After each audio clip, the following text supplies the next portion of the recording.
Bem, pessoal, a partir de agora estamos gravando.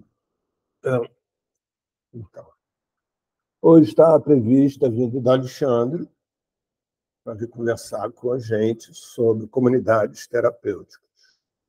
Infelizmente, ele teve um problema no trabalho dele, tem que sair mais tarde, não vai poder vir. Então, nós mesmos vamos levar o nosso papo de segunda. Uma outra coisa que eu queria lembrar, né, a todos que vão nos assistir depois no vídeo, é que esse espaço daqui é um espaço de construção de conhecimento.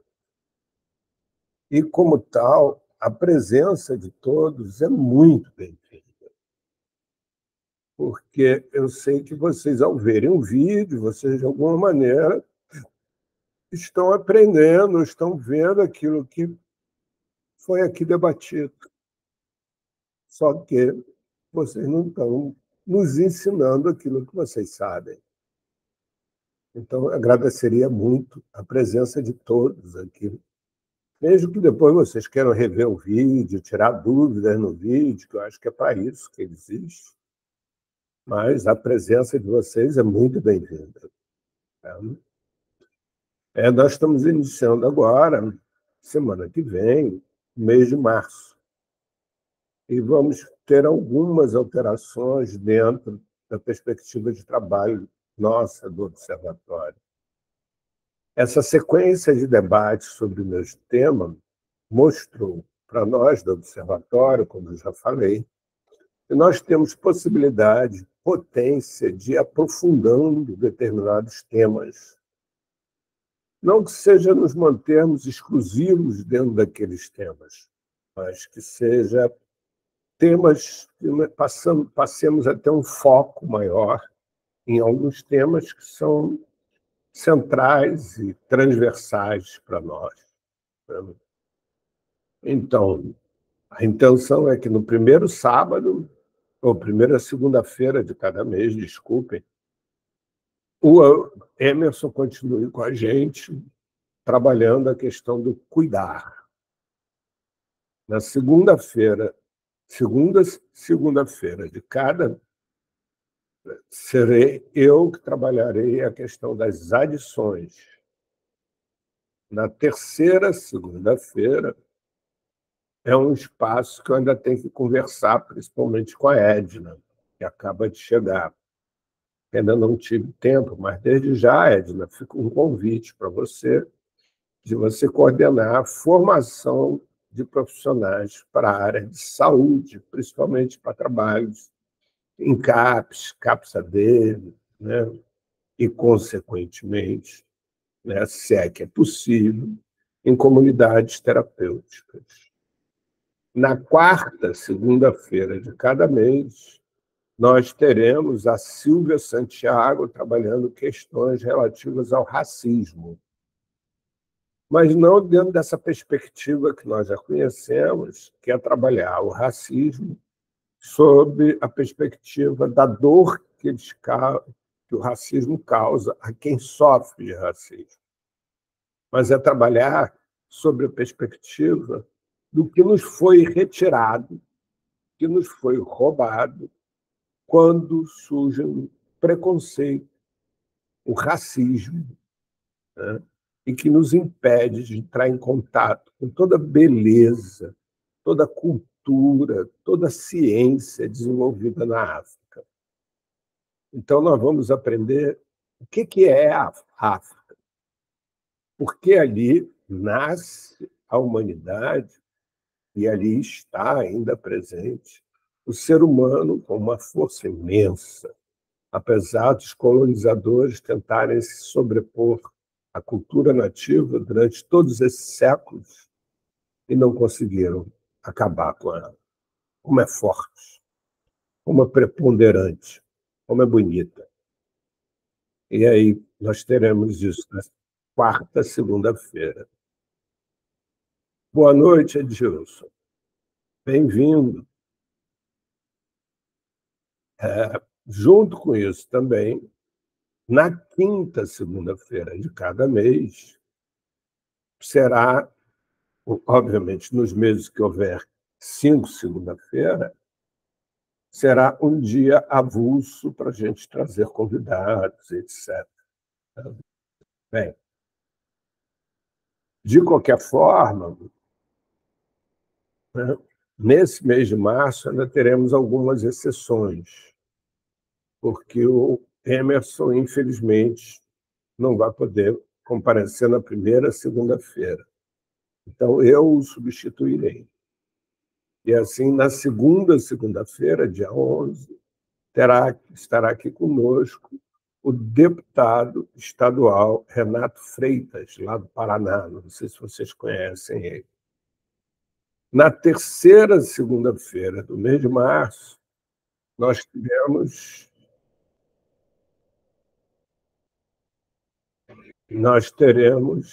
Frei Beto conosco, debatendo sobre exercício da cidadania. E na quarta segunda-feira,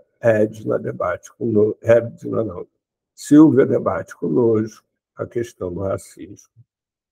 E aí, a partir do mês de abril, a gente engata, já espero com Edna, já todo mundo dentro do ritmo mais possível da gente. Alguém quer fazer alguma observação a esse respeito? Não? Então tá. Adilson, não sei se você viu, já tinha chegado, quando eu avisei que o Alexandre não vai poder vir hoje. Ele teve que permanecer no trabalho dele por mais tempo. Então, nós seremos encarregados de substituir o Adilson. O Adilson não, o Alexandre, desculpa. Tá? Olha só, eu queria pegar um pouco de tudo que foi falado até aqui e jogar um pouco mais de pimenta ou gasolina, né, para a gente poder pensar um pouco mais sobre comunidades terapêuticas. Você precisa falar comigo, Ed? Pode falar. Sobre essa programação que você propôs, mas eu acho que depois a gente podia conversar. Eu acho que agora não. Tá bom. Tá bom? A gente conversa amanhã. Tá bom.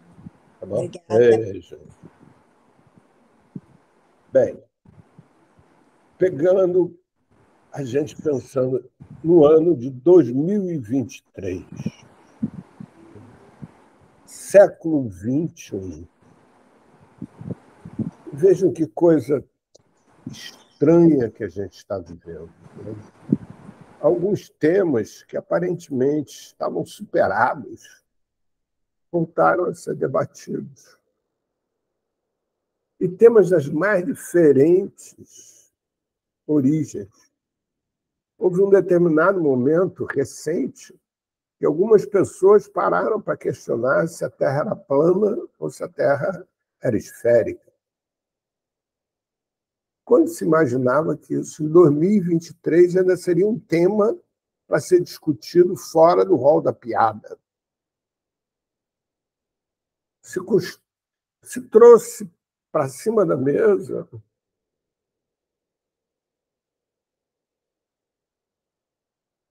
com certeza, com certeza. Todos presentes falarão, Adilson. Então, se trouxe para cima da mesa a questão de hábitos, de costumes de cada um de nós, para saber se hábitos e costumes que só cabe a cada um de nós decidir, se isso era possível ou não, como decidir se o homem devia usar roupa de cor azul ou mulher devia usar roupa de cor rosa. E dentro disso surgem as comunidades terapêuticas.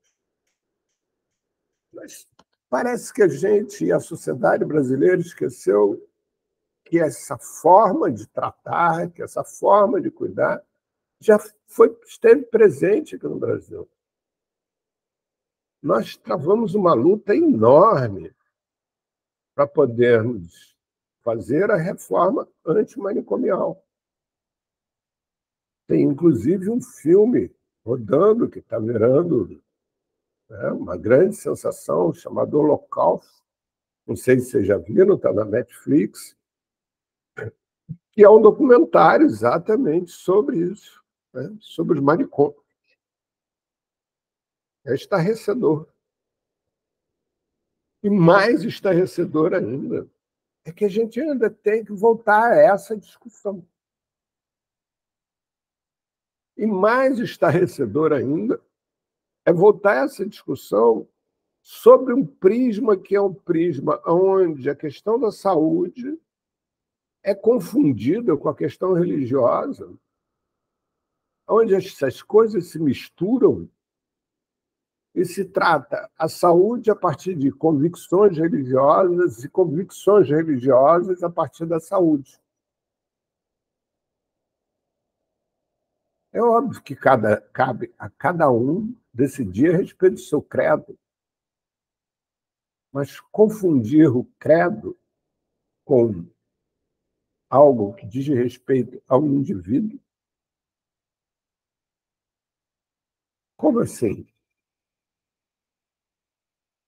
As comunidades terapêuticas partem do princípio que determinadas substâncias produzem efeitos no organismo de tal maneira que o organismo passa a necessitar dessas substâncias para se manter vivo. É o que alguns chamam de vícios. Pessoas ficariam viciadas. E, por causa disso, as pessoas teriam que ser afastadas um tempo dos seus locais de origem, ficarem trancafiadas, porque o desejo, a compulsão pelo consumo daquela substância seria maior do que a sua própria vontade de viver, e isso levaria com que a pessoa ficasse esse período, ao ficar afastada, períodos de sofrimento, de abstinência, etc., etc., mas depois disso ela ficaria permanentemente liberada. Mas olha só que coisa estranha. Essas mesmas substâncias que são dadas como viciantes, que causam um termo bastante usado, dependência química, elas são usadas em diversas outras circunstâncias sem nenhum problema. Elas são usadas, por exemplo, como medicamento.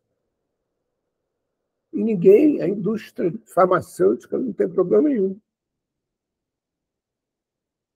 E o mais estranho disso tudo é que é o seguinte: essas substâncias, como cocaína, por exemplo, são proibidas de serem produzidas. Mas existem medicamentos feitos à base de cocaína.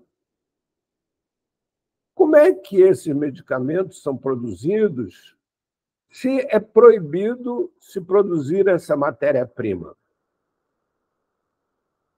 Quem entrega essa matéria-prima para o laboratório de medicamento, legalizá-la e produzir e vender? A heroína é idem. Sem heroína, por exemplo, não existiria anestésicos mais potentes. E no mesmo lugar. Como é que a heroína do laboratório é legal e a heroína que é consumida de forma recreativa é ilegal? E eu estou querendo chamar a atenção pelo seguinte: não é no consumo, é que se me pegarem na rua com meio quilo de heroína, eu sou preso e passo o resto da vida na prisão. Mas se eu provar para alguém que aquela heroína dali eu estava entregando no laboratório de medicamento, não tem problema. Isso me lembra um pouco a questão do assassinato. O assassino na guerra é herói. Fora da guerra, ele é um doente. Como é que se equilibra isso dentro da sociedade? Como é que você equilibra isso, Adilson?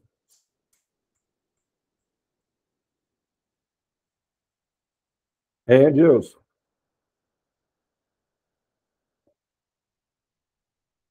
Oi, Você... Paulo. Sim. Boa noite para todas, todes e todos. Então, eu nem assim imagino, né? Depende do, do local e de quem está no controle, né? Eu acho. Não, ela é proibida no mundo inteiro. Heroína é proibida no mundo inteiro. Então, aí mas mesmo proibida, as pessoas vão usar. Igual, mesmo Não, proibido. não é disso que eu estou falando. Ainda não cheguei lá, Adilson. Na etapa anterior, como é que distingue na plantação da papoula qual é a flor que vai para heroína ser legalizada ou que vai para heroína ilegal? Eu não sei, não. Nunca trabalhei nessa produção aí, não.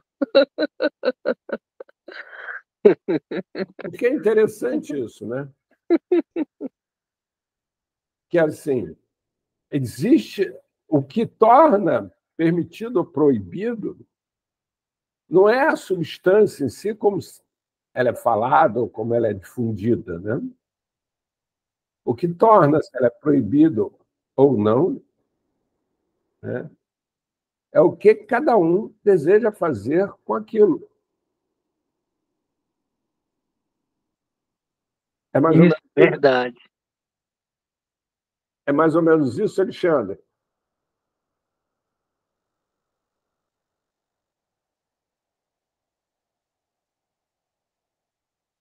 Alexandre?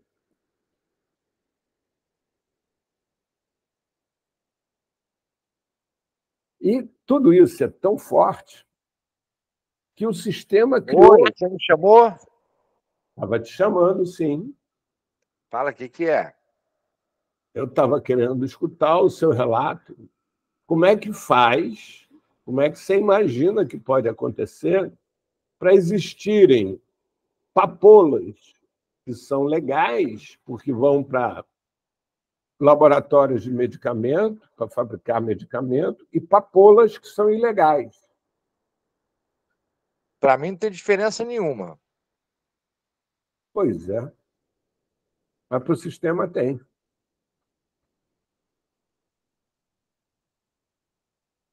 A papoula que vai para produzir medicamento, ela misteriosamente se torna legal.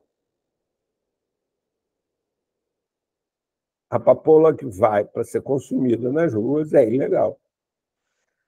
Depende muito também das políticas públicas, né? Não, isso é no mundo inteiro. Heroína, que é o substrato da papoula, é proibida no mundo inteiro.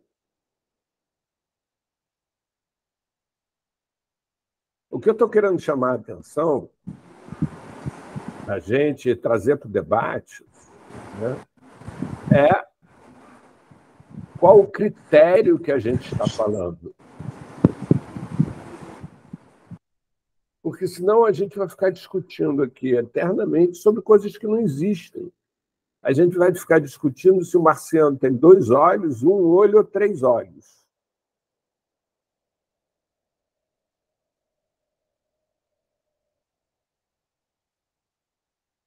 Não precisa. Vocês conseguem entender o que eu estou querendo falar?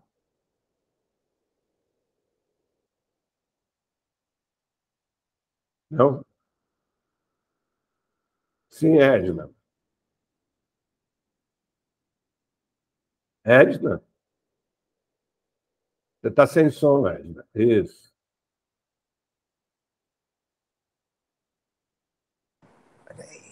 Pronto, agora melhorou. Eu vou falar algo que eu tenho um desconhecimento, tá? Mas eu fiquei pensando que talvez, claro que as políticas públicas têm a ver, isso aí, sem sombra de dúvida, mas a questão do uso controlado. eu não sei, não tem diferença, né? A substância em si não tem diferença, mas talvez para a indústria farmacêutica, não sei nem se tem alguma legislação, Paulo, você podia até me ajudar, nos ajudarem, né? Dizendo se tem alguma legislação para a compra dessa substância. Deve ter, né? Deve ter alguma legislação. Então, eu queria fazer essa pergunta e eu fico pensando que, a partir dessa legislação, deve haver um compromisso das indústrias farmacêuticas em ter um certo tipo de controle do uso dessa substância. Como a gente faz nos hospitais, né? Existe o receituário azul, e aí tem aquela prescrição, você tem que apresentar era ali na Praça Mauá, não sei nem onde é que está agora, na divisão de entorpecentes, etc. Então, tem toda uma logística, né? Eu coloquei mais perguntas do que respostas, né? Pois é, Edna, mas assim, você deu um passo adiante. Eu ainda estou no passo primeiro, que é aonde se produz a papoula, aonde se produz a cocaína, de tal maneira que alguém possa comprar, um laboratório de medicamentos compre oficialmente aquela quantidade de cocaína que se usa no mundo. Ah, tá. Agora que eu entendi a sua pergunta.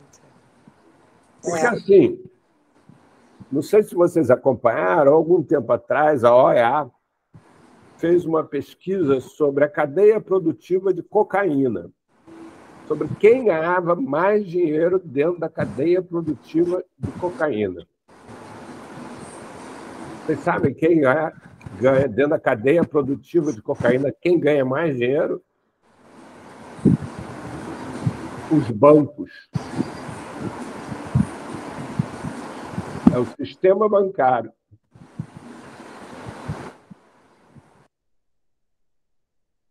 Como é que o sistema bancário ganha dinheiro com isso? É simples. Os traficantes, por serem bandidos, criminosos, eles têm que colocar os seus dinheiros em contas secretas. E quando morrem, não tem ninguém para ir lá tirar. Fica para o banco. Não sei se vocês se lembram, algum tempo atrás, o Banco Santander quase perdeu o direito de operar nos Estados Unidos, porque comprovaram que ele participava da lavagem de dinheiro de tráfico de armas. Então, o que eu estou querendo colocar para vocês, né, para você, Adilson, para você, Alexandre, Fernando, Regina, Tabacou, Arlete, Edna, que a gente fica discutindo sobre questões como se fossem verdades absolutas, como se fosse algo totalmente presente desde sempre na nossa história, sem se dar conta do que na realidade nós estamos falando. Essa questão da comunidade terapêutica, segundo o levantamento que eu soube há algum tempo atrás, teríamos internado em comunidades terapêuticas no Brasil cerca de 200 mil pessoas. Ao mesmo tempo, semana passada saiu uma matéria na Veja sobre comunidades terapêuticas, onde dava conta do governo federal tinha um registro de 70 mil pessoas internadas em comunidades terapêuticas. Ora, gente, Não é possível que aconteça algo nesse país com 70 mil pessoas simultaneamente, da ordem que está acontecendo, ou seja, com tantas denúncias, tantos crimes, e que as pessoas não saibam disso. Que só 8 pessoas hoje se interessam em discutir a esse respeito. Esse dinheiro que vai para comunidades terapêuticas podia estar indo para escolas, para hospitais, para tantas coisas, para CAPS, AD. Por que será que vai para lá?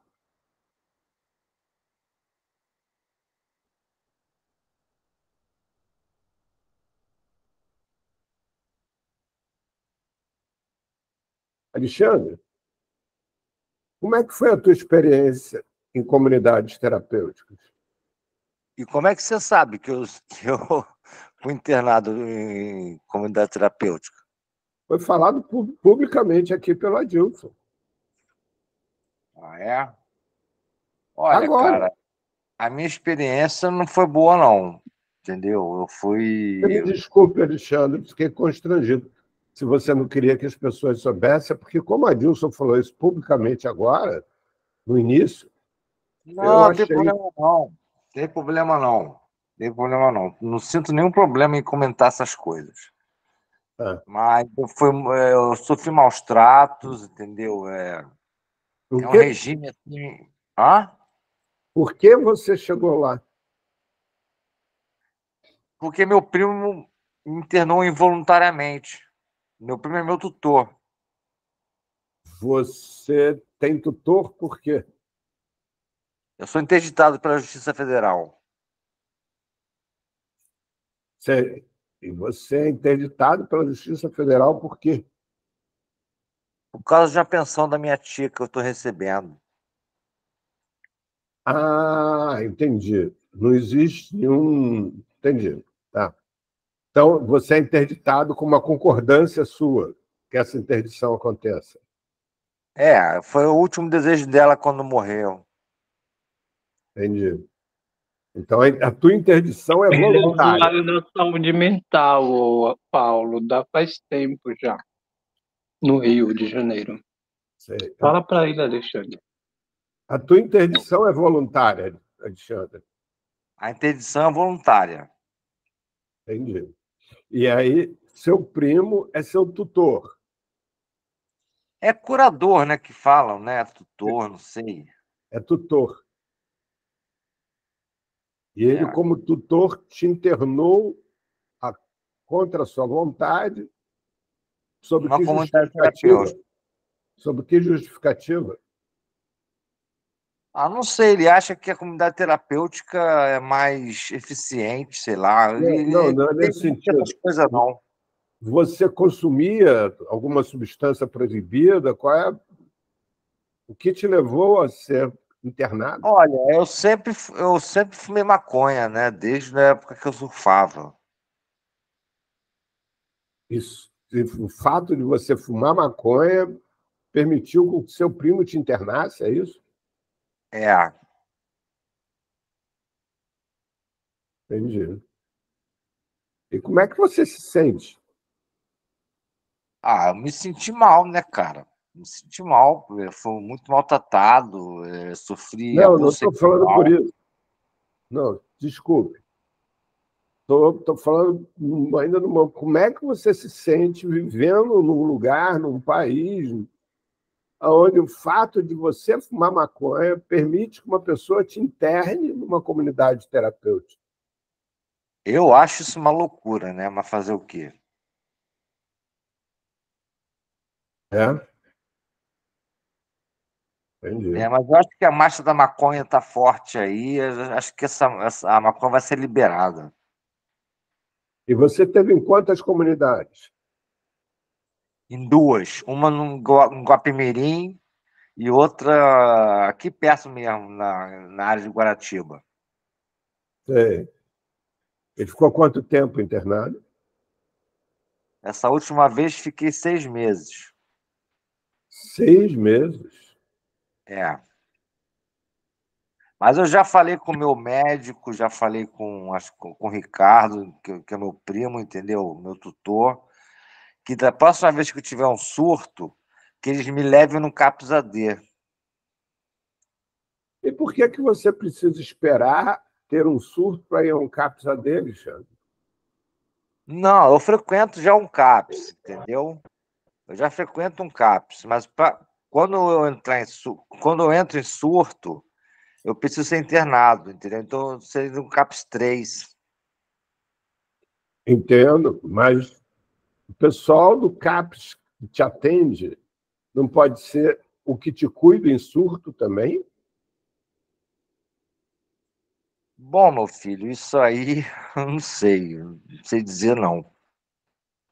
Deveria, Alexandre. Deveria. Quem cuida de você tem que cuidar de você, seja quando você está capaz de realizar as coisas do seu cotidiano ou não. É verdade.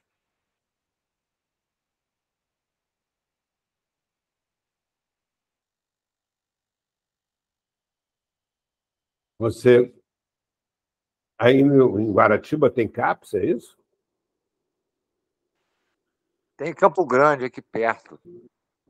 Tem. Há quanto tempo você se trata nesse CAPS? Ah, tem uns 3 anos, 4, por aí. E qual foi a última vez que você foi internado em comunidade terapêutica? Olha, recentemente eu fui internado em junho e fiquei 6 meses internado. Eu saí em dezembro, final de dezembro. Tem 2 meses que você está fora. Isso. Então quer dizer que o pessoal do CAPS foi cúmplice. Não, o pessoal do CAPS nem sabia. Como não sabia? Porque o meu primo me levou assim, de repente, para lá. Eu pensei que ele ia me levar para o CAPS, mas ele me levou para a comunidade terapêutica. Entendi. Você sabe que você tem direito a pedir mudança de tutor? Sei sim. Mas eu prefiro ficar assim mesmo. É? Entendi. Tá certo.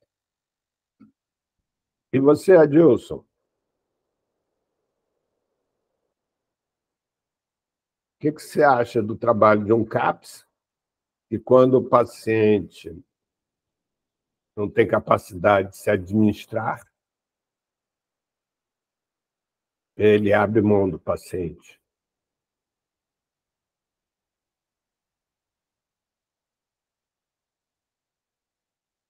Hoje mesmo eu estava numa reunião do Movimento Popular de Saúde Mental da Zona Leste.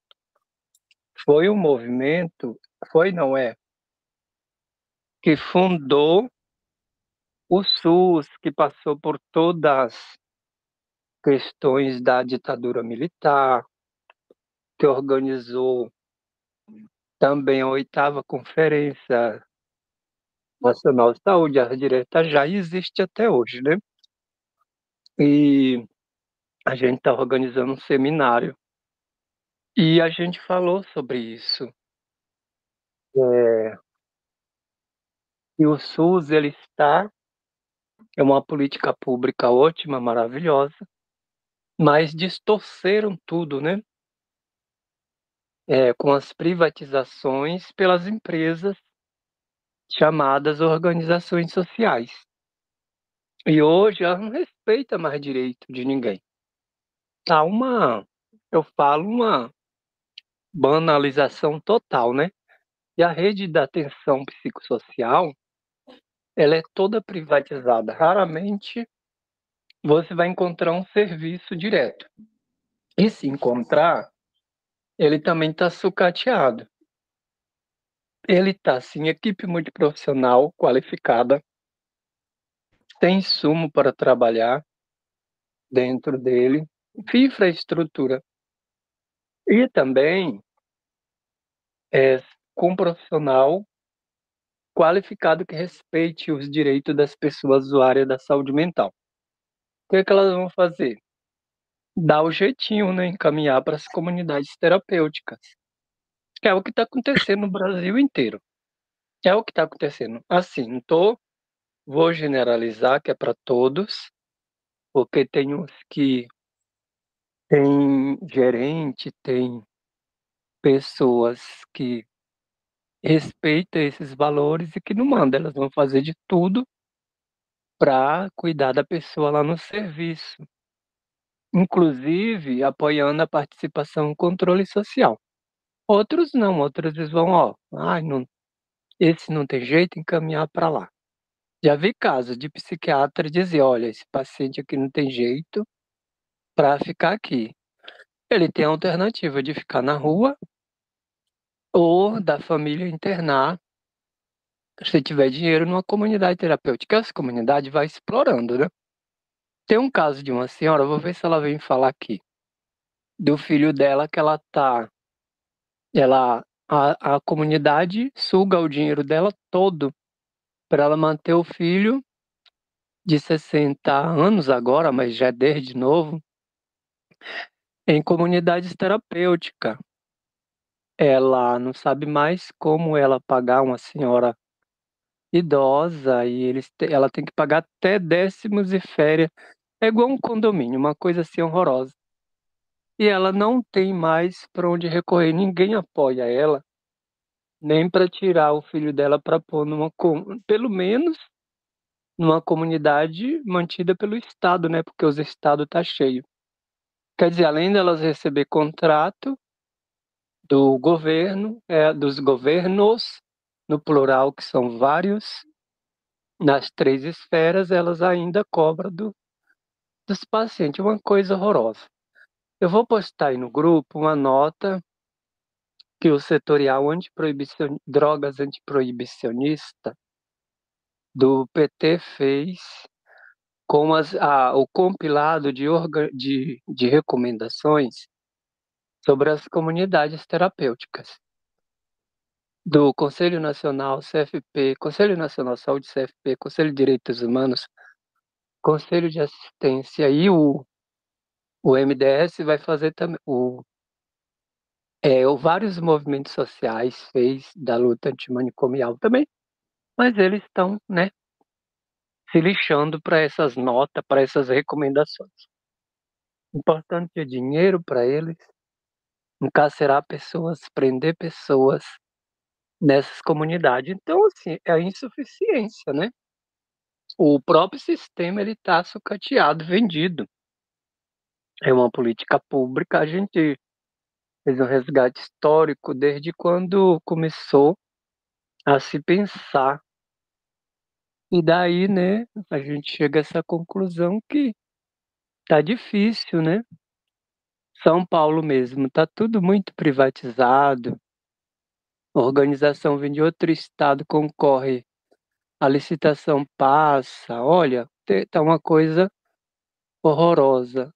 Outros estados ainda estão pior, porque aqui pelo menos tem recursos e uma rede forte de equipamento, mas tem estado que não tem nada, né? As pessoas estão morrendo. Mesmo aqui está faltando medicamento nas AMAs, nas UBSs. O paciente tem que comprar o remédio até antibiótico, que agora com a dengue, com o aumento de novo do vírus, é, ele não tem os medicamentos. Está uma onda muito forte de pneumonias e dengue e o pessoal não tem dinheiro para comprar. Minha irmã mesmo teve gripe, virou pneumonia, agora ela comprou um monte de remédios, R$ 400 de medicamento, porque é medicamento que está na lista do SUS, mas eles falam, não tem. não tem no SUS, não tem na farmácia popular, quer dizer, né? O dinheiro, eu vi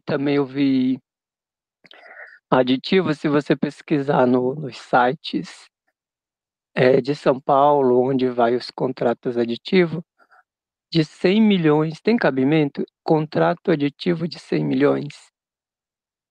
O dinheiro é para isso, ninguém sabe a finalidade, para onde que vai. Parar um pouco, eu vou tomar uma água aqui. E assim, o Alexandre, ele é paciente da saúde mental de muitos anos e também da luta antimanicomial. Ele é um dos usuários fundadores do Monula Oficial. Da época do Carrano, né? Carrano foi preso porque fumava maconha, né? Que virou aquele bicho dos 7 cabeças, né? E assim, esse proibicionismo ainda não acabou. Ainda não acabou, mas ele é mais acentuado, o proibicionismo, para preto, pobre, periferia, favela. A gente sabe muito bem que quem é rico, ou para as indústrias ricas ou empresários ricos, não tem crime, né? Não é crime praticar certas coisas. Só é para algumas classes social, para a gente lembrar um pouquinho disso. Até respondendo um pouco da questão da papoula que é considerada criminosa e a considerada lícita porque passa pelo crivo da indústria farmacêutica. Né? E outras drogas, a maconha, mesmo no Brasil, você sabe, tem gente lucrando bilhões com ela, enquanto um pobre não pode fumar um prensado na rua. O pior, baseado que tem, né? Porque é crime. E agora várias leis pipocando que não pode usar nenhum tipo de droga em logradores públicos, ou seja, na cidade, né? Os direitos fundamentais estão cada vez mais na berlinda. Obrigado. Maria? Boa noite, Paulo, boa noite todas e todos. Então, me inscrevi para entender um pouco melhor quando o Adilson faz menção a esse paciente, que de alguma forma ele diz que foi. Eu estou fazendo uma distinção, tá, Adilson, daqueles pacientes que acabam não conseguindo ser absorvido pelo sistema, né, como o Alexandre colocou, numa situação mais agravada e que você não tem um serviço que acolha, né, que você tem uma demanda que é maior, que o sistema não dá conta, e um pouco dessa situação específica que você colocou, que eu entendi que você falava de alguém que já estava em atendimento e que, de alguma forma, não dá essa continuidade porque a própria equipe, o próprio serviço não aposta nessa melhora desse paciente. Foi isso mesmo que eu entendi? Queria que você colocasse um pouco para a gente. E também perguntar para o Alexandre, essa última internação nessa comunidade terapêutica, Alexandre, você já tinha sido internado antes nela? Ou foi a primeira vez? Queria entender um pouco. E eu acho que é isso, né? A gente não pode pensar comunidades terapêuticas sem pensar todo o sistema de atendimento à questão do uso abusivo de drogas e da saúde mental. Eu acho que essa discussão a gente fez semana passada, foi muito intensa, mas eu acho que não dá para olhar para uma coisa sem olhar para outra. Eu acho que é justamente o que a gente está falando, dessas debilidades, dessas lacunas que ainda estão colocadas, e eu digo ainda porque eu acho que é um processo, uma construção, mas que ainda estão colocadas no nosso sistema, na nossa rede de serviço pública, né, de atendimento à saúde geral, à saúde mental, que acaba possibilitando que essas comunidades sejam, às vezes, a única alternativa, né? E vejo aqui, não estou de forma nenhuma dizendo que elas deveriam, que elas possam ser, que elas tragam algum conforto ou algum benefício. Eu estou dizendo que elas existem, né? Infelizmente, elas existem e a gente tem que estar olhando para isso, para entender que tipo de intervenção efetiva a gente pode ter para que, de fato, esse serviço esteja, né, o serviço de atendimento seja ao usuário abusivo de drogas, seja na área da saúde mental, esteja dentro daquilo preconizado por todas as nossas lutas de respeito aos direitos humanos, de garantia desses direitos. Então, só para a gente entender um pouco, Adilson, essa situação que você relata. Obrigada. Então, olha, eu falei. Essa internação foi a primeira vez nessa comunidade terapêutica aqui de Guaratiba. Mas eu tive 2 internações na de Guapimirim, né? Tem mais ou menos 2 anos. Obrigada, Alexandre. Eu perguntei porque eu queria saber se foi normalmente, se você já tivesse sido internado, né, quando você apresenta um quadro que precisa de um atendimento mais emergente, a tendência é repetir o que já tinha sido feito, mas pelo que eu estou entendendo, não foi isso, né? Esse foi uma situação nova com um encaminhamento novo. Tá bom, obrigada.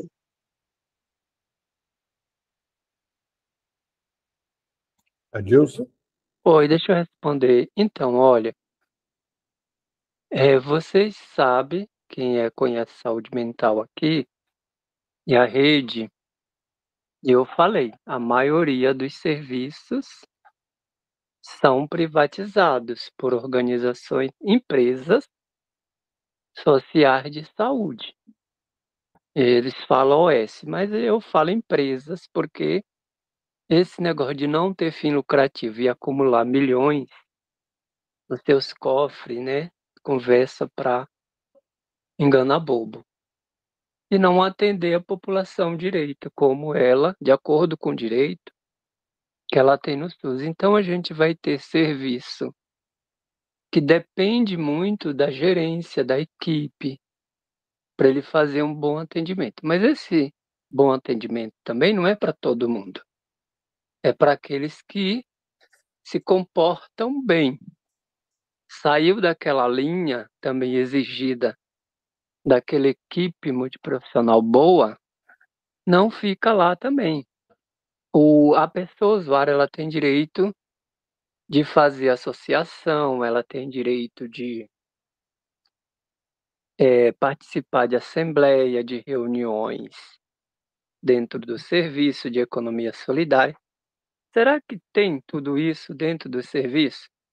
Ou quando a pessoa usuária ela fala alguma coisa, é logo dado alto, olha, você vai para lá porque você já está incomodando. Quando eu falei do paciente, da senhora lá de 80 anos, que a equipe falou, esse daí não tem mais jeito. Ela não podia ficar com ele em casa, porque por causa da Covid, né? Que ele saía para a rua e bebia. Além do problema de transtorno mental, o uso de outras drogas, né? Porque vários pacientes também usam outras drogas e dobra o problema. A única alternativa é a comunidade. O CAPS está se importando com o problema? Não está, nem da mãe, da família e nem do paciente.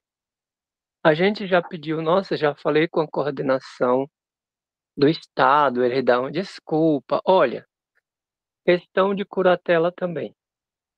Já falei com procuradores federal, procuradora. Sempre aquele jogo, e vai para o conselho disso, conselho daquilo. E o tempo vai passando. Não tem jeito. Quando eu falei também, olha, tá faltando remédio. Hoje você vai marcar uma consulta na UBS. Ele fala, só abre agenda no próximo mês. Janeiro, fevereiro, não tem agenda. Aí as pessoas vão para o pronto-socorro. O pronto-socorro está lotado. A minha irmã foi lá, passou o dia inteiro com fome, foi ser atendida. 9 horas da noite, ou seja, a gente sabe, vê na televisão, tem gente morrendo nas filas de espera. Gente, isso é realidade, né? Eu só estou repetindo o que a gente vê todo dia nas mídias, né? Todo mundo sabe disso, a sociedade toda sabe. E sabe também que tem milhões destinados para essas políticas. Como que esse dinheiro todo é consumido e não tem serviço? Ontem eu andei na cidade de São Paulo, no centro. Gente, as calçadas, você tem que andar saltando por cima de corpos que tá deitado nas calçadas, doentes, né? Ali pela região da República, da região do Arouche, pegando lá pela Praça Roosevelt, anda por ali. Sem contar na Luz, a região da Luz, parte da Santa Cecília, que é a região mais ligada à Cracolândia. Lá não dá nem para passar, só passa quem tem coragem, né? Mas então, isso tudo tá gravado, mostra nas mídias, o tempo todo bomba, polícia, guarda com fuzil, dando tiro, tem dinheiro para isso, né? Então assim, olha, na minha opinião, tá longe disso, dessa miséria acabar no Brasil, tá longe, né? Mesmo que a gente fique lutando todo dia, participando, fazendo uma coisa, fazendo outra, tá longe de acabar com tudo isso. Porque o dinheiro não vai chegar na ponta onde deveria chegar. Tá? Só para complementar, quando eu falei, é de casos reais, não é que tá na fantasia, não. E assim, eu vou até falar, se a senhora quer vir aqui um dia e falar, o Alexandre não fugiu, ele falou que ele tá trabalhando mesmo, ele trabalha de bico, ele precisa ganhar o dinheiro dele para sobreviver, mas ele vem falar assim de novo. Daí era bom ver se também o Alexandre quer falar de novo, falar com a Dulce, né? Mas combinado, gravar, se possível, né? Para mostrar, porque muita gente defende achando que todas as CTs são boas, tem piscina, boa alimentação, equipe multiprofissional completa. Você tem total liberdade quando está dentro de falar com a família, com o telefone, não é. Vê as matérias que são no Fantástico, vê os relatórios de inspeção, né? Não estou citando o nome de nenhum, é só da política, né? Porque quando você fala ainda corre risco e cita nome de ser processado por eles, porque está citando o nome de algumas e não pode citar nome. É da política, agora mudou o nome, é Clínica de Acolhimento. Adilson, Oi, obrigado. eu vou te interromper um pouquinho, mas Obrigada. ao mesmo tempo avançando e voltando depois a fala para você, Tabacon, que é o seguinte: você fala assim, porque todo mundo sabe disso. Pois é, esse aqui é o mais espantoso, né? É que hoje a nossa sociedade ela se constitui de crimes abertos, né? Você vê um exemplo para a gente não ficar falando sobre o mesmo tema, mas o que Israel está fazendo na Palestina é um assassinato em massa, um genocídio, e joga bomba de aviões em cima de corpos. E pronto. E todo mundo assiste isso. Como se isso fosse alguma coisa que houvesse algum tipo de justificativa, qualquer tipo de justificativa, né? Você reunir as pessoas, junta as pessoas todas numa região e fica bombardeando aquela mesma região onde você junta aquelas pessoas. E não deixa aquelas pessoas saírem dali e bombardeia. Qual é a finalidade disso? Só pode ser matar. Assim, a gente pode citar as comunidades terapêuticas, a gente pode citar agora, por exemplo, esse escândalo das crianças de Marajó, como se isso fosse alguma novidade. E tantos outros. Os presídios.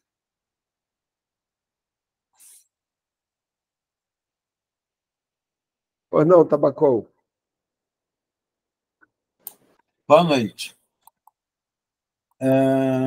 Eu tenho uma preocupação com o que está acontecendo em cada bairro. Eu andando aqui no meu bairro, a gente tem desabrigados, a gente tem dependentes químicos, e fico me perguntando como resolver esse problema. Eu penso que a gente tem que fazer núcleos de inclusão e reflexão em cada bairro. A gente tem que procurar.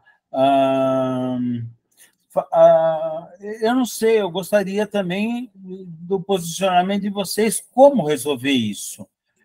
Então, mas eu acho que você fazendo rodas de conversa com essas pessoas, porque eu acredito que mais conversa e menos remédio.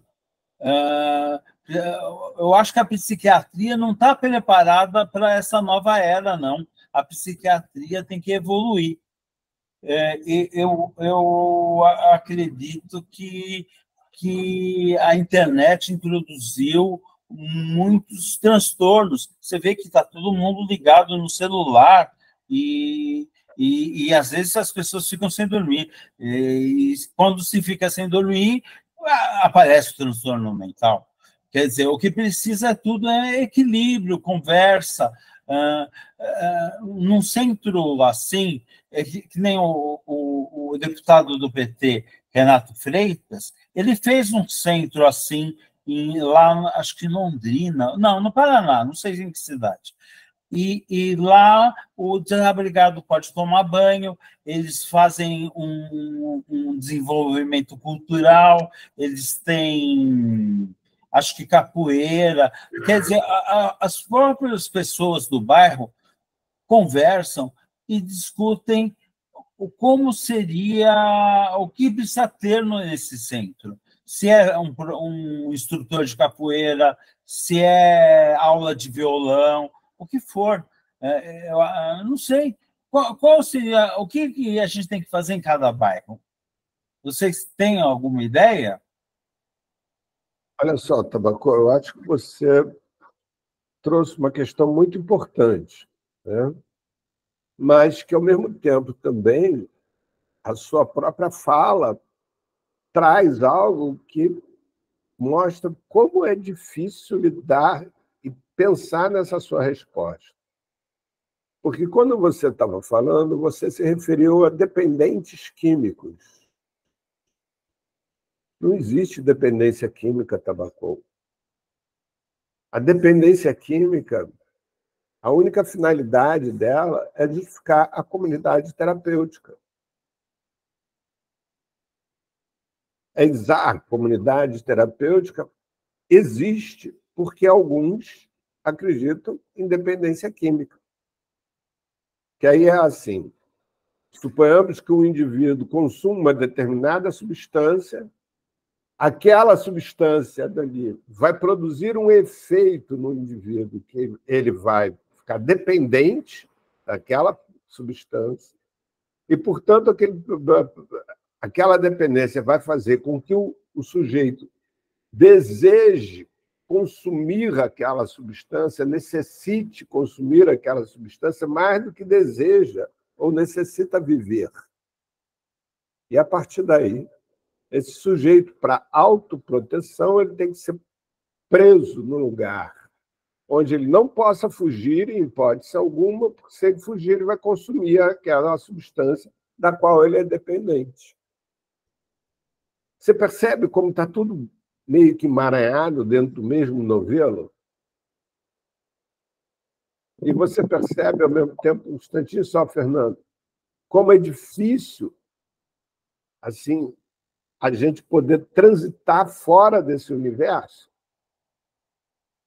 porque é um massacre diário de informações de tal ordem que a gente sequer para pensar naquela informação que chega a gente e acaba repetindo ela e justificando aquilo que a gente não quer. É isso.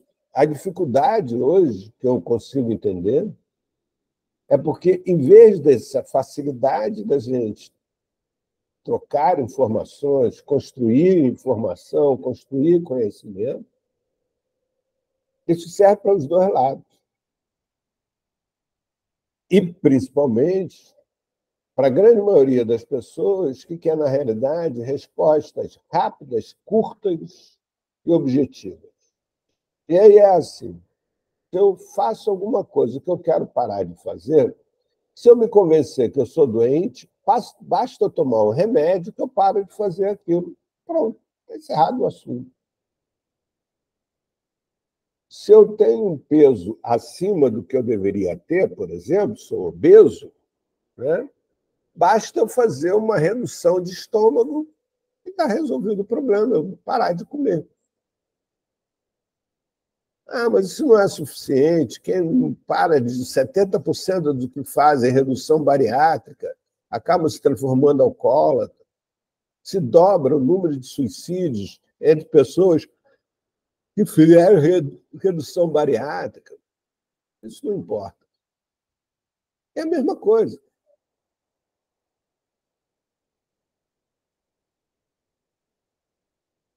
Essa resposta que você quer, Tabacon, a humanidade procura por ela há muitos e muitos séculos. Não sei se você conhece um pensador chamado Michel Foucault. Michel Foucault escreveu um livro que chamava-se Microfísica do Poder, em que ele faz uma dissecação do poder. E é muito interessante isso, que ele nos aponta, e fica evidente quando você está estudando esse livro, que as macro-relações, ou seja, as relações do Estado, essa relação que o Adilson, né, tanto chamou a atenção apropriadamente, porque o sistema SUS está sendo terceirizado, elas nascem nas micro-relações, ou seja, na terceirização dessas nossas relações conosco mesmo, ou com o nosso vizinho, ou com a nossa esposa, ou com as relações próximas. O que se chama de terceirizar é responsabilizar a terceiros por questões que são nossas.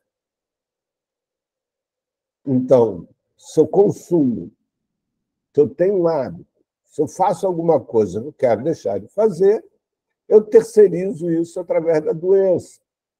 E com a doença, eu passo a ter um medicamento, que é fazer da doença, tomar aquele medicamento e acabou-se. Está resolvido o meu problema. Foram os pais agora, recentemente, teve essa onda de crianças com déficit de atenção e passaram a dar remédio para todas elas, pupilas de remédio. Ninguém pensou em déficit de carinho, porque isso vai questionar o modelo de família, vai questionar o modelo de relação que se tem, onde os pais passam o dia inteiro fora de casa, trabalhando, para poderem ter carros, computadores, etc. De noite, quando chegam em casa, vão todos para frente do celular e passam aquelas horas todos com o celular, cada um com o celular do último tipo, mas sem sequer se olhar nos olhos. Há pouco tempo atrás, eu recebi a visita de um filho meu com a namorada nova dele. Ele tem 30 anos. Eu notei que os dois estavam em silêncio o tempo todo. Os dois sentados no sofá, um do lado do outro, não conversavam. E aquilo foi me dando uma curiosidade. Eu olhei para os dois e falei, e cara, vocês não conversam, não? Nós estamos conversando. Eu falei, é mesmo? Como? Eu não, eles estão conversando via celular, um do lado do outro. Fernando, já vou lhe dar a palavra. Não, eu só queria complementar isso que você está falando, Paulo, que eu sou aqui de Florianópolis e agora está sendo feita estão fazendo o novo CAPES aqui, fizeram uma nova reforma no CAPES e o discurso do prefeito a respeito desse serviço de saúde mental, ele fundamentou, né, dizendo que as pessoas estão usando o celular demais e que isso está adoecendo as pessoas. E ele não levou muito para o campo social, não, essas questões que a gente vivencia, né, que é uma sociedade que a gente vive, né, diferenças, né, sociais, classes sociais, e aqui a gente sabe que a classe média aqui é dominante em Florianópolis, né? Então eu não estou tentando entender ainda esse discurso, né, do prefeito, dizendo que o novo serviço de saúde mental ele vai existir porque as pessoas estão ficando doentes, porque não estão mais conversando e estão deixando de conversar e estão utilizando o computador. Isso está adoecendo as pessoas, mas ele não leva em consideração outras demandas, né? Parece que tudo é bonito, que em Florianópolis tudo é colorido, todo mundo tem casa, todo mundo tem carro, mas os índices de suicídio aqui são dos maiores do Brasil. Aqui no bairro onde eu moro, em 3 meses houve 4 suicídios. 4 suicídios. Uma vila de pescador que não tem nem 5 mil habitantes, no sul de Florianópolis. Então, eu acho que é importante a gente estar conversando sobre, né, também o adoecimento, né, que causa, né, a comunicação, né, pelos celulares, eles deixam a gente numa situação, né, as pessoas não poderem mais conversar olho no olho e passar todo mundo de uma hora para outra tá se comunicando só por computador e aquela coisa do abraço já não existe mais e a gente fala pouco sobre isso e falado muito pouco sobre isso e assim, ó, eu não votei nesse prefeito, não vou votar nele, tá ligado? O meu alinhamento aqui é com o pessoal do PT e do PSOL, né? Já tem o Marquito aqui vai ser candidato a prefeito, né? E assim, não sei como que vocês conseguem observar isso, assim, porque a gente vive no Brasil, o país é muito grande. Aqui onde eu moro é classe média, média alta, classe média alta. Apesar de ter saído agora uma lei municipal de internação involuntária para as pessoas moradoras de rua, mas já está sendo judicializada essa questão, né? Mas essa questão do prefeito vir com um discurso, falar que o CAPES, vai ter um CAPES agora só para atender as pessoas que ficam só usando o celular, é uma coisa que fica engraçada, não fica, gente? Mas é bastante trágico, né, Fernando? Não sei se você sabe, nenhum país do mundo está dando conta da demanda de saúde mental. A saúde mental está em crise no mundo inteiro, fora a África, né? Mas no mundo ocidental como um todo, principalmente esse mundo ocidental tecnologizado. Porque existem muitas causas para isso. Adilson, já vou te passar a palavra. Mas uma que é constantemente abordada, que é o seguinte: no mundo virtual, toda realidade é permitida. Então, no mundo virtual, por exemplo, eu posso ser um homem sem cabelos grisalhos, né? Ou, no mundo virtual, eu posso ser um homem prestes a ganhar o prêmio Nobel. Eu posso ser qualquer coisa. E esse processo é um processo que ele não tem fim. Porque se hoje eu digo que eu tenho cabelos negros, amanhã eu vou dizer o quê de mim, né?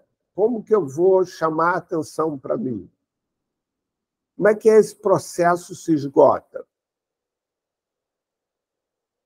Eu sou um homem de 70 anos. Agora, imagina isso na cabeça de um menino, de uma menina de 17. Como é que faz? Como é que faz para eu me deparar com a minha realidade? Eu conheço alguém que me desperta interesse na internet, e como é que acontece isso quando eu vou me encontrar pessoalmente? Eu tinha uma paciente que ela tinha um filho de 18 anos que há 3 anos não saía de dentro do quarto. Estava 3 anos trancado dentro do quarto. E não é de uma forma assim fantasiosa, não. Era literalmente trancado dentro do quarto. Com um agravante que ele se transformou em jogador desses de internet, né? Jogos de internet. E, como tal, ele ganhava dinheiro e era ele quem sustentava a casa dele. Então, os pais não tinham autoridade sequer para tirarem dentro do quarto. E esse rapaz, de 18 anos, tinha, inclusive, uma namorada, que, obviamente, era virtual. Hoje já é possível e existe, já se torna cada vez mais comum, as pessoas namorarem, se casarem e terem filhos sem nunca terem se encontrado presencialmente. Aí vocês vão pensar assim, mas como é que alguém vai ter filho sem nunca se encontrar presencialmente? É simples. Se masturba, congela o esperma e manda pelo correio. E aí, como é que faz para lidar com isso?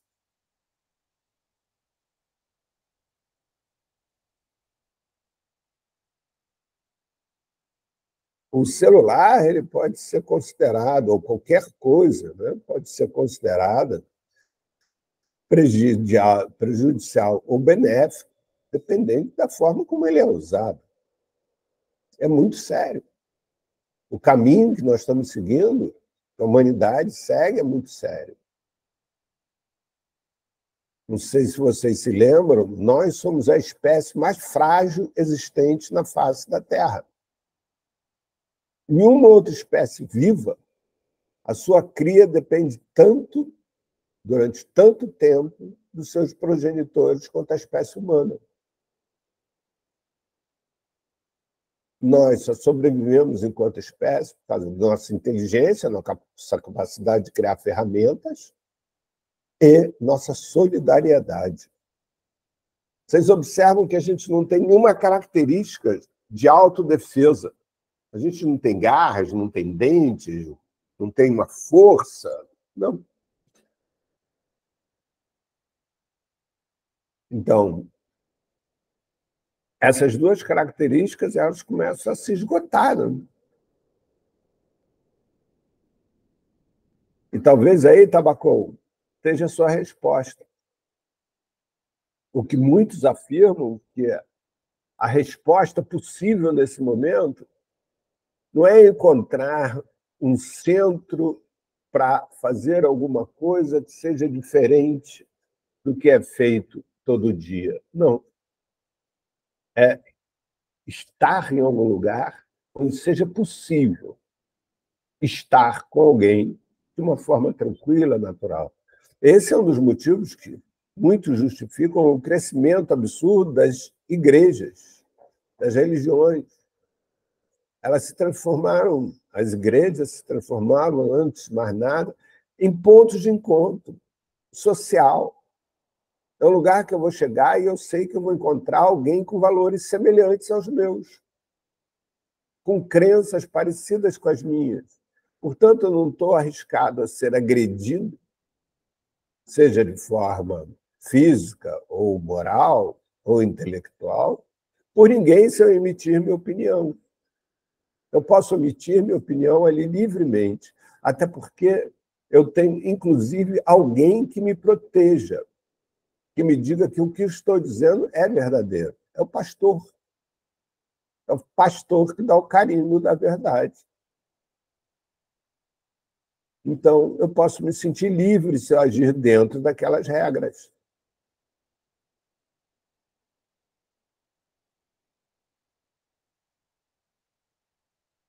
instantinho só. Tabacão, deixa. Adilson pediu a palavra primeiro que você. Pois não, Adilson.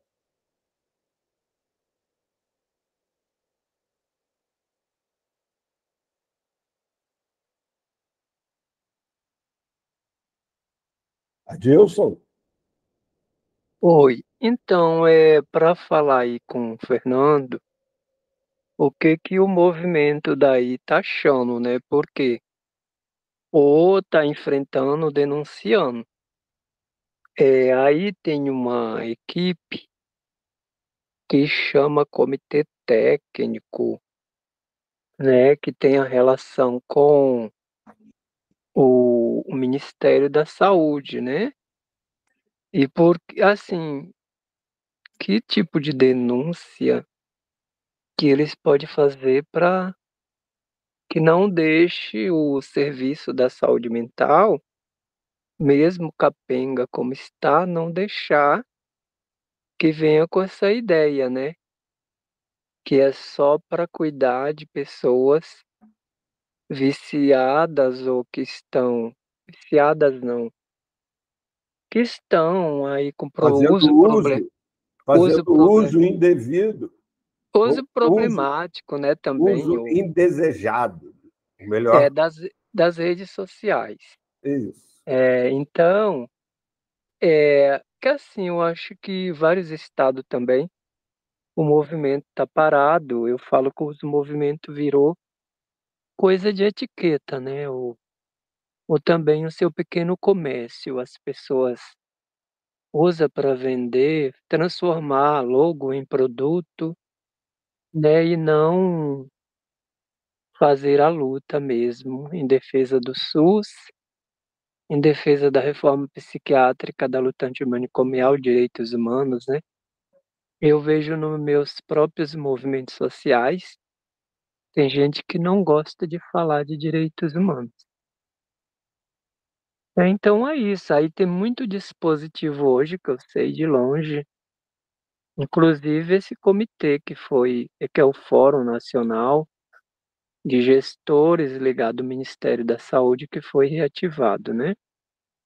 E estão recebendo dinheiro, né? Os estados estão recebendo dinheiro para investir na rede, só que eles estão investindo em reforma de manicômios que já foi fechados, né? Como a gente já levantou também aí, reforma até de leprosário que já foi fechado há anos.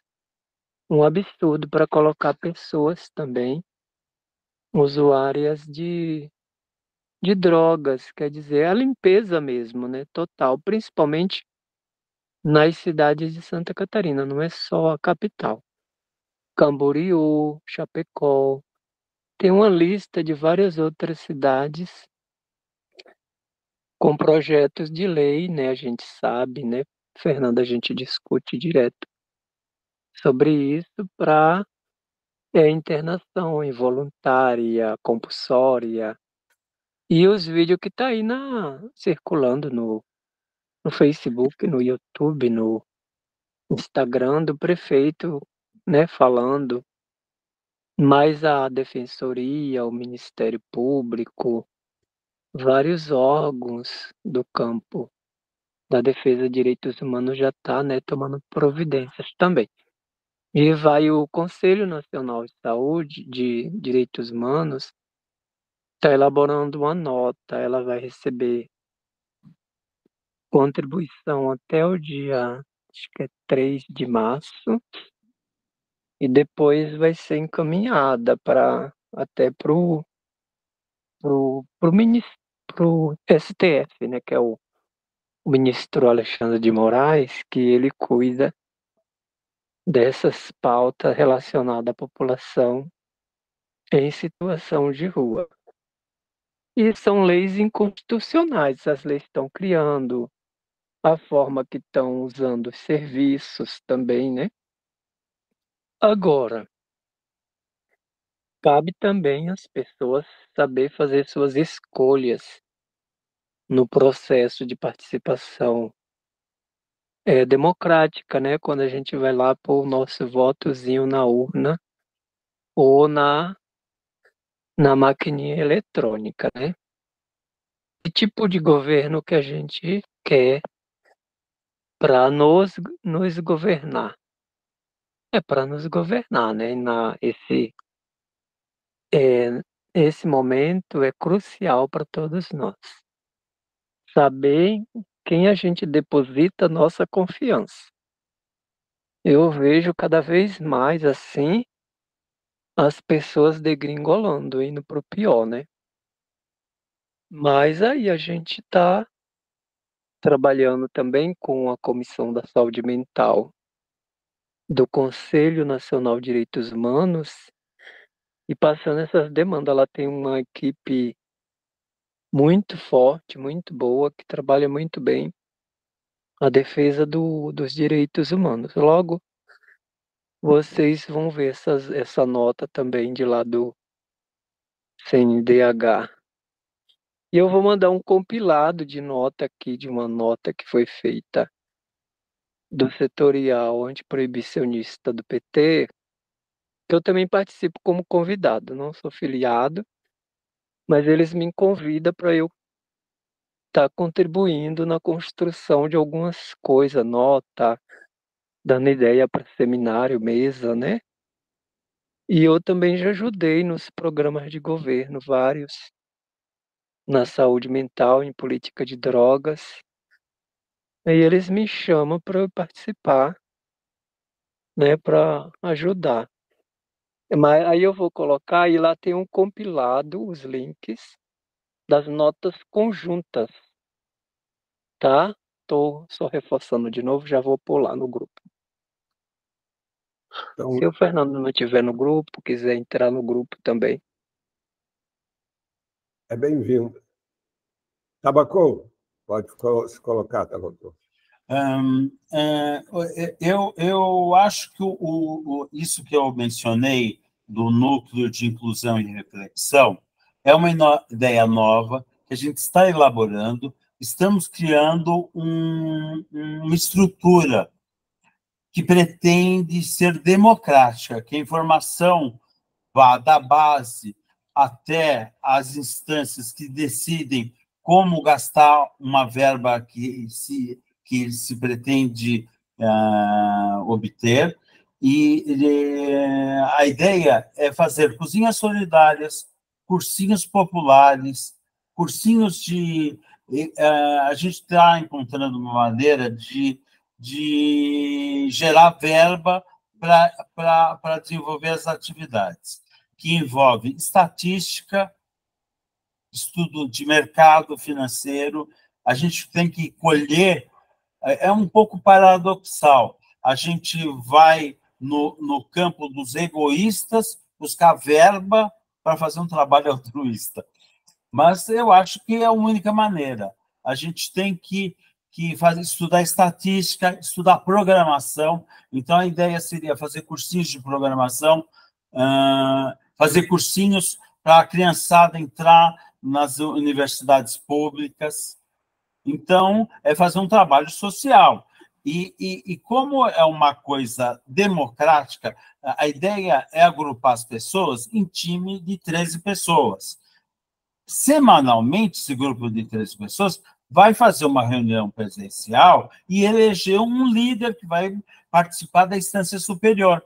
Então, daí o líder vai fazer as reuniões deles e a informação vai subindo até chegar em quem está decidindo aonde alocar o recurso. Então, a reivindicação da base sobe e depois vem a resposta. Quer dizer, é um meio das pessoas se relacionarem e da informação fluir da base para quem decide, porque eu sinto muita falta disso. Eu participo de partido político e sinto uma imensa... O que a gente fala na base, eu tenho a impressão que a cúpula não ouve a gente. É difícil. Pois é, Tabacou. Hã?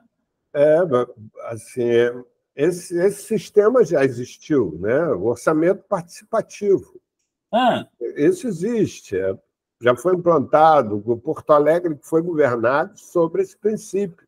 e obteve Paulo resultado positivo. Lembra do Paulo? Lembro. Então, está lá. Assim, mas o que acontece do outro lado é o seguinte: a curva de incidência, de chegada de pessoas em situação de rua hoje no Brasil, com nível superior, então vou citar médicos, engenheiros, advogados, economistas, etc., ela tem uma incidência maior do que a de analfabetos. Sabe o que isso quer dizer? Que a questão não é formação de pessoal. As pessoas que estão na rua não é por falta de saberem ler ou escrever, ou fazer conta, ou interpretar texto, ou qualquer coisa do gênero. Não, não é. É por falta de postos de trabalho mesmo. Assim, vou repetir, né? O índice de chegada na rua de pessoas com nível superior é maior do que de pessoas analfabetas. Ângela, aí em Florianópolis é maior, no centro está acontecendo isso, é isso? Isso não é só no centro, não é em Florianópolis, não, Ângela. Isso é no mundo inteiro. Vou dar um exemplo para vocês entenderem o que nós estamos vivendo hoje, o que a humanidade está vivendo hoje. Hoje, em fevereiro de 2024, a União Europeia tem mais população de rua do que o Brasil. O país que tem percentualmente o maior número de população de rua é os Estados Unidos. A cidade que tem o maior número de população em situação de rua chama-se Nova York. Não tem nenhuma no Brasil. Aí vocês podem parar para pensar assim, cara, quer dizer que a gente está bem? Não, não está bem. Quer dizer só o seguinte, que os Estados Unidos, a Europa, já estão vivendo a nova fase da humanidade que vem a ser a falta de necessidade do ser humano para produzir riqueza para o próprio ser humano. Ou seja, a automação da agricultura, a robotização das fábricas, o uso da internet no sistema financeiro, drone na entrega de encomenda, e etc., inteligência artificial, e etc., etc., está reduzindo o número de postos de trabalho, a oferta de postos de trabalho. Vou dar um exemplo outro para vocês, né?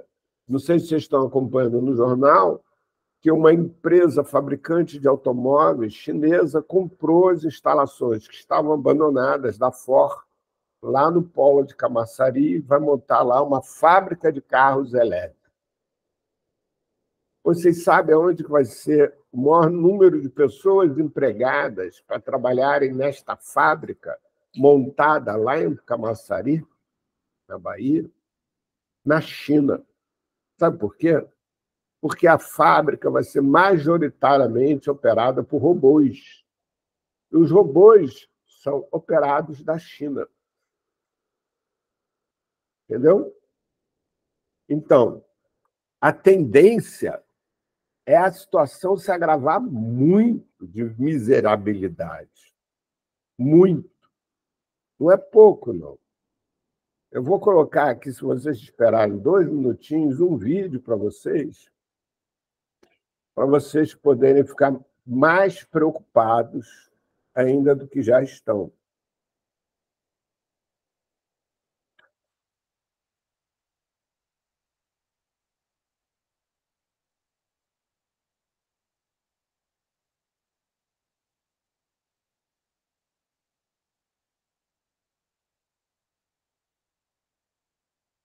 There will be fewer and fewer jobs that a robot cannot do better. What to do about mass unemployment? This is going to be a massive social challenge. 2 minutos só, pessoal. And I think ultimately we will have to have some kind of... Já achei o vídeo. E vocês vão ver agora a pessoa mais rica do planeta Terra, chamada Elon Musk, falando a esse respeito.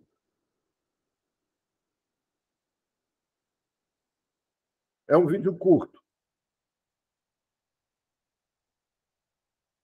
There will be fewer and fewer jobs Vocês estão that a vendo aí? robot cannot do better. What to do about Vocês estão vendo e escutando o vídeo? Sim, Paulo. Ah, então perfeito. Então prestem atenção para vocês não dormirem hoje à noite. there will be fewer and fewer jobs that a robot cannot do better. What to do about mass unemployment? This is going to be a massive social challenge. And I think ultimately we will have to have some kind of universal basic income. I don't think we're going to have a choice. Universal basic income. Universal basic income, I think it's going to be necessary. So it means that unemployed people will be paid across the globe. Yeah. Because there is no job, machine, robot is taking over. That's simply the, and I want to be clear that these are not things that I think that I wish would happen. These are simply things that I think probably will happen. The output of goods and services will be extremely high. So with automation, there will come abundance. There will be almost everything will get very cheap. The harder challenge, much harder challenge, is how do people then have meaning? Like a lot of people, they derive their meaning from their employment. So if you don't have, if you're not needed, if there's not a need for your labor, how do you, what's the meaning? Do you have meaning? Do you feel useless? That's a much harder problem to deal with.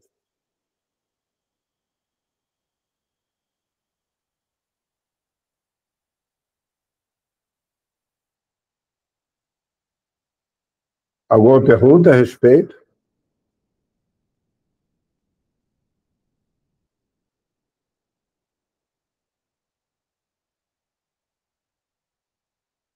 Como eu não falo inglês, eu nem sei o que ele falou. Estava tudo em legenda, Dilson. Mas eu não olhei a legenda. Depois você põe no grupo que eu olho só no YouTube e leio a legenda. Não, estava aqui, agora eu posso, quer dizer, passar de novo não dá tempo. Vou fazer Não, um não é resumo pra passar de você. novo, só pular no Eu vou fazer, grupo. eu vou botar lá, vou botar lá. Isso, eu olho direito lá, olho depois com mais Mas eu atenção. vou fazer um resumo para você. O Tá que esse bom, homem obrigado. falou, que é o principal investidor na construção de robôs humanoides, que não são chamados, né, é que num espaço muito curto de tempo, ele imagina entre 5 e 10 anos, vou repetir, daqui a 5 a 10 anos, existirão no planeta Terra, isso não está ali no vídeo, não, está informação complementar, em torno de 1 bilhão de humanoides. Isso quer dizer que os humanoides poderão produzir, fazer quase todas as atividades necessárias para a subsistência do ser humano. Então, o ser humano, teoricamente, não vai mais precisar trabalhar. Até porque as coisas produzidas pelos humanoides vão ser imensamente baratas. Muito mais barata do que qualquer um de nós possa imaginar. A questão toda é o seguinte: o que nós, seres humanos, que fomos acostumados a nos autovalorar pelo trabalho que nós desempenhamos na sociedade, pelo título que nós temos, o que nós vamos fazer na hora que nós nos tornarmos desnecessários para nós mesmos? O que ele defende, Elon Musk, é que haverá uma renda básica cidadã para todos os habitantes do planeta Terra. Todos os habitantes do planeta Terra poderão ter casa, comida, suas necessidades atendidas sem precisar trabalhar. Mas aí vão fazer o quê?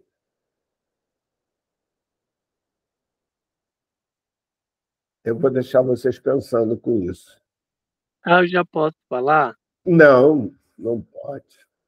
Tá, põe a fila aí, que tem uma fila de gente querendo falar. Pois é, então. Fica na fila aí de gente querendo falar. E a minha vontade aqui, eu estou me coçando, para deixar essa A conversa. Ângela tá na fila. A Ângela.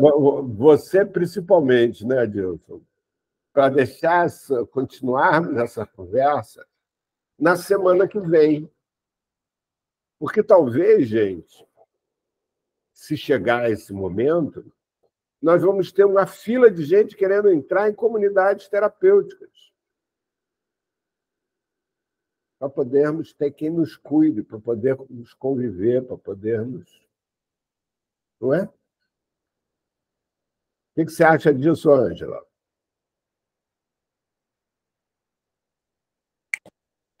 Boa noite. Eu lembrei daquela música do Fagner, sem o seu trabalho, o homem não tem honra, e sem a sua honra se morre, se mata. Não dá para ser feliz, não dá para ser feliz. Desculpe. Mas eu sou antipartidária desde 2010, né? Quando eu vi lá em Brasília o Novo Caminho, né? Que começou com 11 partidos, terminou com 33. E então eu estou assistindo aqui o prefeito e os vereadores querendo fazer essa internação forçada aí, devido aos crimes que aconteceram no centro da cidade e onde pessoas surtaram, usuários de drogas, moradores de rua, foram mais de um, atacaram a faca jovens e mataram, ceifaram a vida dessas pessoas, e que gerou um pânico entre os estudantes, inclusive, né, de temer passar por perto de mendigos, de pessoas, de população de rua. E isso está acontecendo aqui em Florianópolis. E aí, então, por isso que está tomando essa atitude aí, né, das pessoas já tinham um quadro assistencial, de polícia também, todos esses que cometeram essas violências. Então, foi solicitado de fazer um levantamento, assistência social e de saúde, de tirar essas pessoas de circulação de rua, assim, obrigatoriamente, devido a essa violência que está acontecendo, que está, inclusive, deixando em pânico a população jovem, inclusive, que são os maiores que circulam mais, né? E foram durante o dia, não foram nem à noite. E durante maior que circulam pelo centro ali da cidade são os jovens, e que vão para a escola, vão para a universidade, enfim, né? E um desses aí, desse grupo que foi atacado, 3 meninas e um menino, eram universitários. E aí, então, está gerando esse pânico, por isso que está havendo essa rediscussão aí de internação, né, obrigatória e tal, entende? Mas eu não estou levando partido de ninguém, apenas na minha análise de conjuntura está acontecendo isso, e é fato também, né? Então, Ângela, é muito interessante essa tua análise de conjuntura, porque você fala que dentro dessas pessoas, os possíveis agressores, eles já tiveram passagem tanto na polícia como em comunidades terapêuticas. Isso deveria ser suficiente para demonstrar que tê-los colocado em presídios ou em comunidades terapêuticas não resolveu o problema, só agravou o problema. E é interessante porque esse recurso é repetido há milênios. Nada disso é novo. Presídios não são novos. Comunidades, manicômios, seja lá o nome que você queira dar, também não são novos. Aliás, não sei se você sabe, os conventos, os presídios e os manicômios surgiram todos na mesma época. Surgiram com Napoleão Bonaparte, que também foi na mesma época que surgiu o salário família e o tal do instinto da maternidade. Todos eles surgiram exatamente na mesma época. E veja só, há 3, né, mais 4 séculos atrás, se montou isso. E nem por causa disso, Israel deixa de bombardear o território palestino. E sabe o que é mais grave ainda? É porque o povo israelense passou por todas essas atrocidades. E ele, mais do que ninguém, deveria ser o primeiro a ser um país não armado. Eu sei, Ângela, eu sei que você está só comentando, eu também estou só comentando a sua fala, para você ver como essa questão é redundante, e nessa questão redundante não existe, aparentemente, uma solução. Se você pegar, quem é o morador de rua mais famoso da história da humanidade? Ou, usando o termo popular, o mendigo mais famoso. Porque o que caracteriza uma pessoa que é mendiga? Morar na rua, comer comida que lhe dão, não ter roupa, não ter local próprio para banho, para fazer suas necessidades, viver na rua.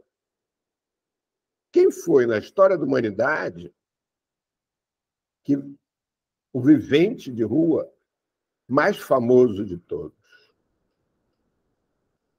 Jesus Cristo, o Deus de alguns. É interessante que alguns vão a locais que nós humanos construímos para adorá-los e para adorá-lo. Santos são aqueles que sacrificam por terceiros.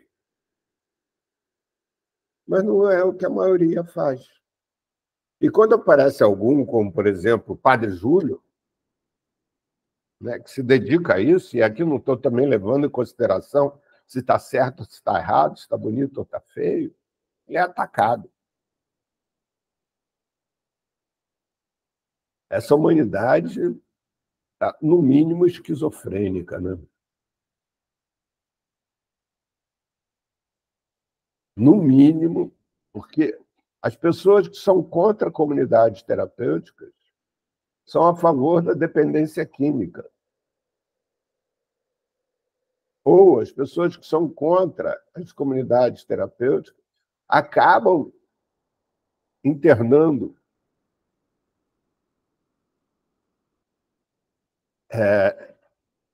as comunidades terapêuticas só existem porque existe uma demanda imensa para que elas existam. São os próprios familiares, como aconteceu com o Alexandre, né, que foi o primo dele que o internou, são os próprios familiares que levam seus familiares para serem internados em comunidades terapêuticas, sabendo que lá vão ser maltratados, que vão ter seus direitos respeitados, que nada vai acontecer, mas é para lá que são levados. É o poder público que interna, que paga. Aquele mesmo que deveria defender a lei, a aplicação da lei.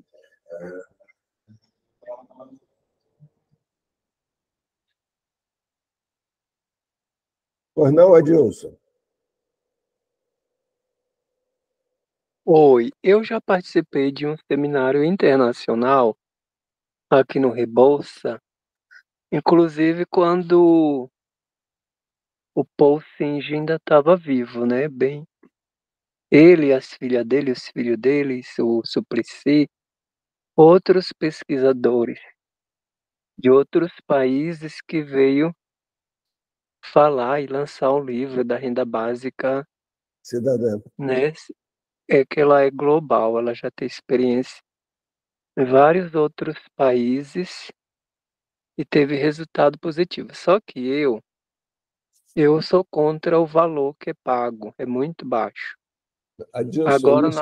na pandemia de Covid-19, Adilson, eu oi. queria deixar esse tema para depois, que a gente está chegando na nossa Isso, aula. eu queria É dar um uma tema muito longo. sugestão, quero dar uma sugestão de convidar o Suplicy para vir falar, Nós abrir uma temos aqui, roda. se você entrar lá no nosso YouTube, você vai ver o vídeo gravado com ele falando sobre renda básica cidadã.